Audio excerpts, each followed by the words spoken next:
Hey,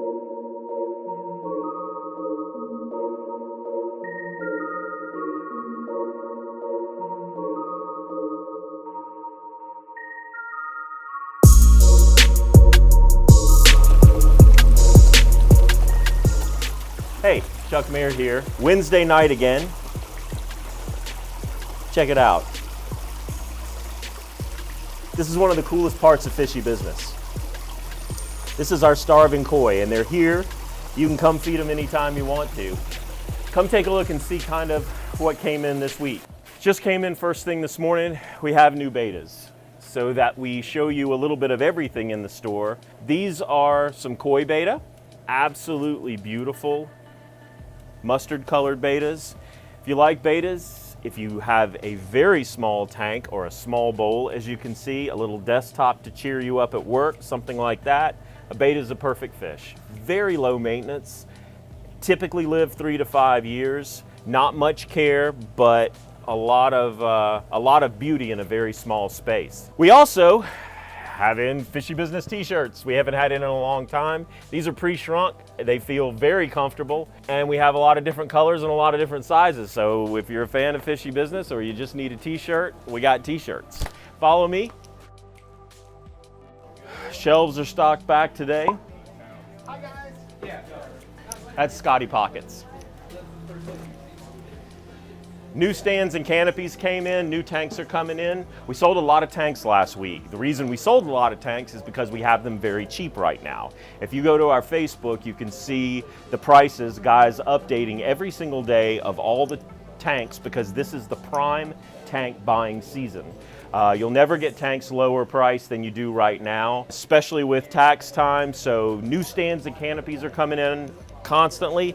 This is a bow front. You can't really tell because it doesn't have a tank on it yet. It's that new. But this is a canopy and this is a stand. It's actually a short tank that's curved in the front. We have a 72 and we have this 36 that'll be in hopefully next week. We have new stands for BioCubes in different colors. This is great because BioCubes only typically come in black stands, and we are having them custom made for the BioCubes. And while I won't harp on it every single week, just a diversion back to the BioCube, since it is one of the best ways to start a saltwater aquarium.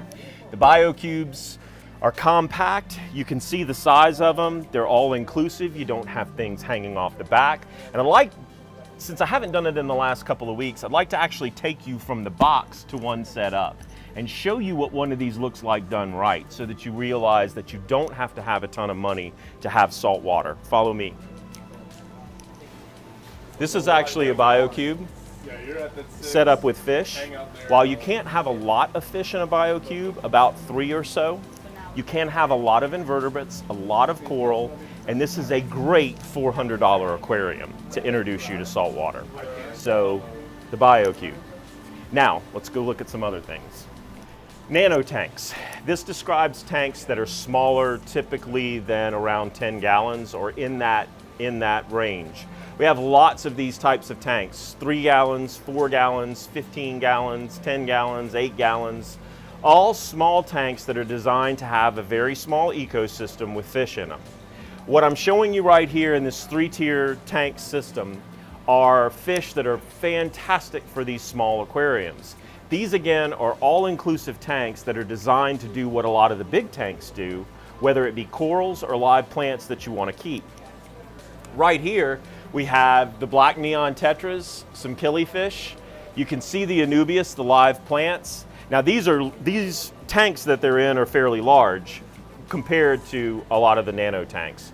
But these fish, like these hatchet fish, which are just wonderful to watch in a school. And we also have these little chili rasboras. I don't know if you can see, but they're very, very small rasbora tetras. Absolutely fantastic. Celestial pearl danios. You can actually have a school of these little fish in a tank no bigger than this. With the live plants and everything, it kind of rounds out a very beautiful aquarium to have in a very, very small space. So come with me. I'd like to show you, check out these penguin tetras. Those just came in today. Those are a brand new tetras, and the little honey dwarf grammies. Again, this is a perfect example of a nano tank. The design is very simple. but live plants, and look how many fish you have in it. And as you back up from it, you can see it easily would fit, I mean, not a very big tank, on a desk or somewhere like that. Rummy nose tetras are back in stock. These sell out every week, and those, like your neons, cardinals, are sometimes hard to get, doing well, and Kevin luckily keeps us stocked with healthy fish all the time. This is a perfect example right here. The rummy nose, great for planted tanks, great for small species and nano tanks. So moving from the nano tanks, Congo tetras. I cannot remember a time when we got as pretty Congo tetras as we got in today. And that's the way it is from week to week. One week, a particular type of fish is running better than another one is in terms of the quality and in terms of the color. These are just phenomenal tetras. They're larger bodied tetras. They have a lot of blue color, but they get the most ornate fin work. These don't show that fin work because they haven't matured yet. In the main planted tank, I'll see if I can show you one that is a little bit more mature. I can't, it's too crowded with live plants, but I could if you were actually in here. So Congo tetras, fantastic for your larger bodied fish, like your rainbows, some of the, let's see, what else? Some of the larger, like your penguin tetras, like serpe tetras, they go really good in that. They can be a little nippy, they go good with barbs. Beautiful fin work, beautiful fish. Oh, some cool plecos I want to show you. This is something for the collector aquarist. I've got a royal pleco here. These are absolutely gorgeous. If you want a cool algae eater that is quote unquote collectible, basically because of its unique shape, pattern markings, just the visuals, this is a beauty, the royal pleco. Over in the tank next to it, somewhere, I have an emperor pleco, which is beautiful because of the striations on its body. Take a look at this fish. Just gorgeous. Now this is an adaptable fish in almost any kind of aquarium. You typically see them in a community tank, but because of their heavily armored bodies, they'll typically go even with more aggressive fish. So those are two show plecos that we have in this week. Baby clown loaches are back in stock as well. These are great in almost any freshwater tank. They add a lot of color. They do great for cleaning up extra foods that are left in the tank. They are very long lived. They add a lot of pop in different places. Let's go look at some goldfish. Got in some exceptional goldfish this week. Kevin brought in the Thai balloon orandas. I can't remember that we've even had these. I'm sure we have, but they go pretty quick. These are some really, really cool balloon orandas. We also have some ranchus that came in imported. And then as we back up a little bit, you'll see, I harp on this every time we talk, I know, but Kevin really does an outstanding job of keeping our goldfish just looking fantastic. Goldfish are one of the messiest fish you can have. They produce a ton of waste, and it's hard to have a really nice selection at any given time. You just have to put so much more work into it. Goldfish are an extremely long-lived Asiatic fish. They're great for the home. If you want a fish that can live 20 plus years, this is one that will do it. And we always have a fantastic selection. Check out these celestial eyes right here. They were bred to look up at the emperor. That's a little interesting fact about that fish. So, moving right from the goldfish, let's go jump into saltwater. I don't know if I mentioned this in the last couple of weeks, but the shark eggs. We have baby sharks, and yes, these are real sharks. These are banded cat sharks that haven't been born yet. I don't know if it's possible, and I don't want to disturb them too much to see. But yeah, these don't even have the yolk anymore. These are already, you can see the bands through the egg a little bit. The shark is kind of doubled over in there, so I would expect these little baby sharks to be born at any time. So we'll watch that for the next couple of weeks, because I would imagine it'll be very soon. We will have some baby sharks. Probably one of the coolest sections this week at Fishy Business are the new coral tank. or the new coral rack. The tank isn't new by far, but all new corals across here. Guy's been hacking away and chopping away and farming and gardening, and this is the product. Every color in the rainbow is in this tank right now. The prices are fantastic. As you move through, you can see we've even taken some of the larger Bali corals that we've talked about the last couple of weeks, cut some of them down to make them a little bit more affordable. But the selection and the color, with the exception of the thumbprint I just put on there, absolutely phenomenal. If you're in the market for corals, you definitely should stop by at some point this week and take a look at what we've got. Baby clownfish, from tiny extra small clowns like we saw last week to some slightly larger ones, but all new selection. We still have the mocha storms. We sold the black storm clowns from last week, but we have the mocha storms. Absolutely phenomenal looking clownfish. In saltwater this week, we also got a Cortez angel. I cannot remember the last time we had a Cortez angel.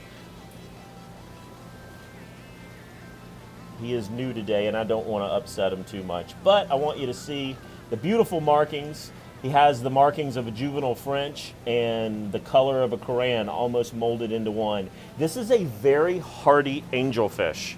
If you have a tank with tangs, species-like compatible fish, but that's not a reef tank, this fish will mesh very well in that environment. Very hardy, they do well for a long time. That's a great fish. I don't know if you remember a couple of weeks ago, we brought up the Sohol Tang. I do still have him. He is doing even better. He's settled into the tank. It's gonna hide on me right now. But again, a beautiful red sea fish, a very dominant fish in a tank, very hardy, very long lived. Mike and I have used these a lot in service. They've done absolutely fantastic. Next to him, we have a fish that we don't have. It's definitely not for a beginner, but if you think you know a little bit about saltwater, the clown tang. Paracanthrus lineatus. It's a beautiful delineatus tang. And right behind him, we have a tiny blue ring angel. Little angelfish. And then the guinea fowl puffer. This guy is about as personable as a fish gets. He looks like E.T. and a turkey got together and created a fish, and he is the guinea fowl puffer. He is absolutely awesome. Lots of personality, beautiful fish. If you've got big fish, this is your guy. Coming right around the corner, we got a purple tang this week. This is probably one of the prettiest purple tangs we've had in a very long time. Absolutely gorgeous fish, perfect color, perfect weight.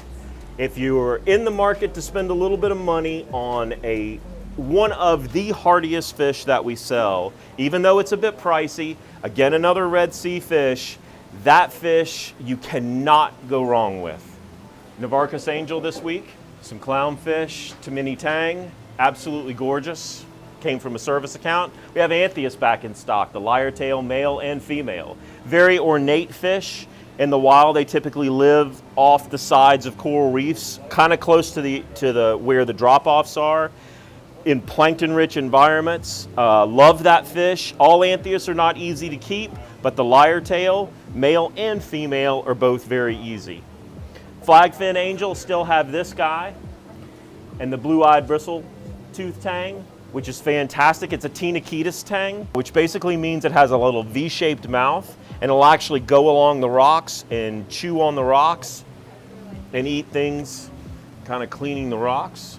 I also have a flame angel back in stock. This little guy is awesome. Phenomenal color. Phenomenal fish for the money. Now let's go look at some invertebrates.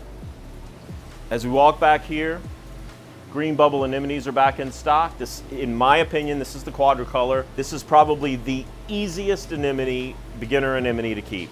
Carpets, sea bays, saddle anemones, long tentacle anemones, nothing is harder than the bubble, nothing is easier than the bubble tip. The bubble tip is almost assured for clowns to go in, except sometimes tank raised clowns because they're not naturally tuned to doing that. Sometimes it takes them a little while. If you have wall-caught clowns, they'll jump right in it. Nice thing about bubble tip anemones is, whereas a lot of anemones, when they start doing bad, they go downhill very, very fast and can pollute an aquarium. Bubble anemones are very resilient, and unless they get caught in a power head or something that's within the tank, they're gonna give you signs they're not doing well, kind of like corals do. So you're not typically gonna lose them very fast. So I would always suggest the bubble anemone if you're in the market for an anemone or it's your first trial with an anemone. Anemones do have feet, they can walk around the tank, unlike most corals, which typically stay where you plant them, or put them rather. Bubble tip is a great beginner. I have the smallest little gray angel. He is adorable. He is about the size of my thumb, but absolutely beautiful. It's amazing that he'll grow to twice as big as my head over time. But he is eating everything right now. Absolutely phenomenal. Absolutely great. I have lots of little gobies, and one of my favorite is right here below, even though the tank is very messy. He's not going to want to come out. This guy looks like every Dr. Seuss character I've ever seen in a Dr. Seuss book. This is the Midas Blenny. Very personable. As you can see, even though he just came in today, he's not afraid of anything. They typically go from bouncing from rock to rock. They'll perch themselves on a rock, but they're very personal. They come right out in front. So it's a fish you're going to see on a regular basis in the tank. Lots of little gobies in this week. Lots of wrasses. The Diamond Watchman, again, we got in more shrimp. Nacerius snails, cleaner shrimp. Oh, we just got so much. In fact, Kevin is still unpacking. We got a different colored mosaic star. Check this guy out. I don't know, well, you're not going to see that real well. I'll put it right here.